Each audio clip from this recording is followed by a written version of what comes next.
வாங்க ஃப்ரெண்ட்ஸ், இன்றைக்கி நம்ம ஒரு நெய்ச்சோறு ரெசிபி தான் பார்க்க போகிறோம். நான் வந்து 2 டம்ளர் அரிசி எடுத்திருக்கேன்.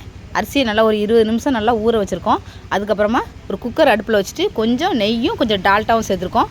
அதோட பட்டை, கிராம்பு, 2-3 பச்சை மிளகாய், கொஞ்சம் இஞ்சி இதெல்லாம் போட்டு நல்லா வதக்கி விட்டுக்கலாம். அதோட தேவையான அளவு உப்பு போட்டுட்டு நம்ம 1 டம்ளர் அரிசிக்கு 2 டம்ளர் தண்ணி, அந்த விதத்தில் 4 டம்ளர் தண்ணி சேர்த்துருக்கோம். நல்லா தண்ணி நல்லா கொதிச்சதுக்கப்புறம் நம்ம ரெடி பண்ணி வச்சுருக்க அரிசி அதில் போட்டு குக்கரை மூடி வச்சிடலாம். குக்கர் 2 விசில் வந்ததுக்கப்புறம் இறக்கி வச்சுருங்க. நீங்கள் பாத்திரத்தில் பண்ணுறதா இருந்தால் பாத்திரத்தில் பண்ணிக்கிங்க. பாத்திரத்தில் ஒரு தட்டு வச்சு மூடி வச்சும் பண்ணிக்கலாம். நான் குக்கரில் பண்ணியிருக்கேன். ஒரு மாதிரி சாப்பாடு வெந்ததுக்கப்புறம் நம்ம வெங்காயம், அண்டிப்பருப்பு, திராட்சை இதெல்லாமே கொஞ்சம் நெய்யில் நல்லா வறுத்துட்டு அந்த சாப்பாட்டில் போட்டு கிளறி எடுத்துட்டோம்னா ஒரு சுவையான நெய் சோறு ரெடி ஆயிரும். அதோடு நான் சிக்கன் கிரேவி பண்ணியிருக்கேன். பின்ன தயிர் உள்ளி ரெடி பண்ணி வச்சுருக்கேன். ஓகே ஃப்ரெண்ட்ஸ், நீங்களும் வீட்டில் ட்ரை பண்ணி பாருங்கள். நெக்ஸ்ட் வீடியோவில் பார்க்கலாம். பாய்.